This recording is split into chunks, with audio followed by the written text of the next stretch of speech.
Pemirsa, pameran Outfest ini adalah surganya para petualang. Nah, di sini Anda bisa mendapatkan harga miring.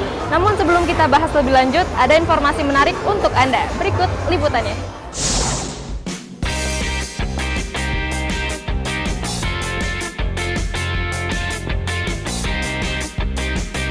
Berlokasi di Kerten, Solo, Jawa Tengah, rumah produksi timbangan meja tradisional ini tetap bertahan di tengah gempuran era timbangan digital.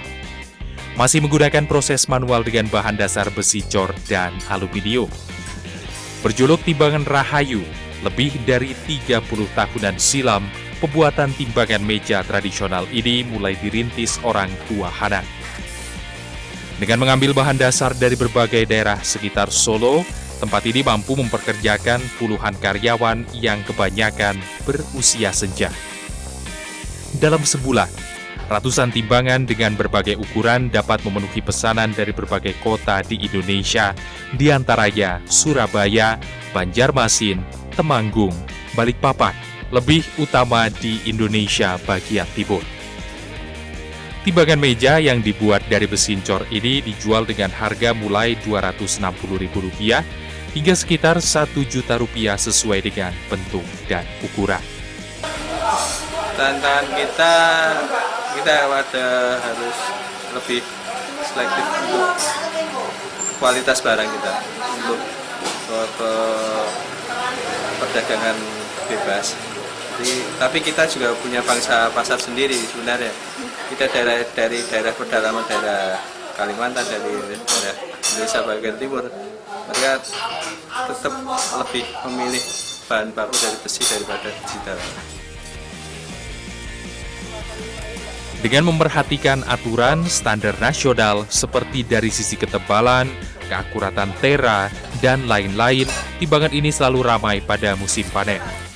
Berkat ketekunan turun-temurun dari ayahnya, kini timbangan Rahayu mampu meraih omset puluhan juta rupiah per bulannya.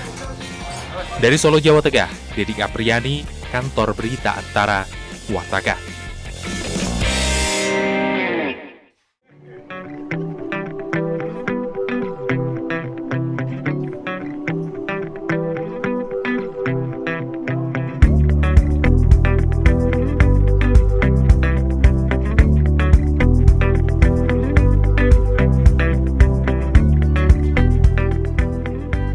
Kebutuhan akan tenaga dan keahlian orang lain pun terus meningkat. Seiring dengan waktu yang sedemikian berharga, masyarakat kadangkala memilih menyerahkan pekerjaan laundry kepada jasa penatu dibanding harus mengerjakan sendiri, lantaran tuntutan pekerjaan maupun kesibukan lainnya. Ketua Asosiasi Laundry Indonesia, Apik Primadia, yakin hanya bermodalkan mesin cuci dengan kapasitas kecil saja di rumah, maka Anda bisa langsung membuka usaha laundry. Menurutnya, usaha di bidang jasa tidak menyedot modal besar, sebab barang dagangannya berupa jasa dan keahlian, bukan produk yang membutuhkan bahan baku mahal. Sehingga Anda tidak perlu khawatir dengan besarnya modal yang dikeluarkan.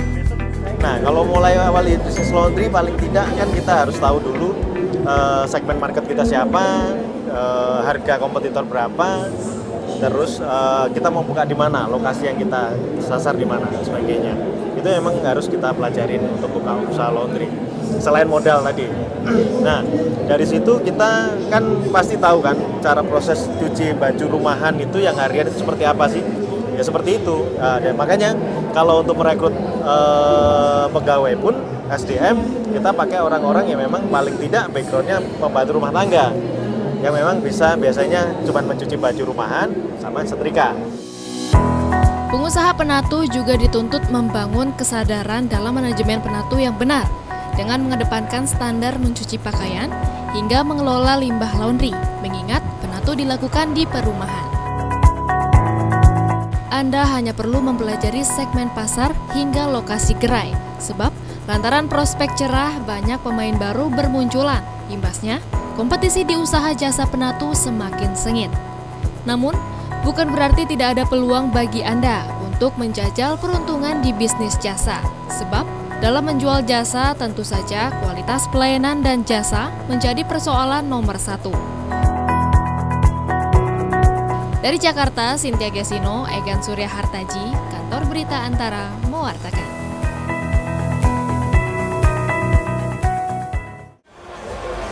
Nah pemirsa, pameran yang menampilkan lebih dari 100 brand lokal maupun internasional akan kami sajikan usai jeda berikut. Tetaplah bersama kami.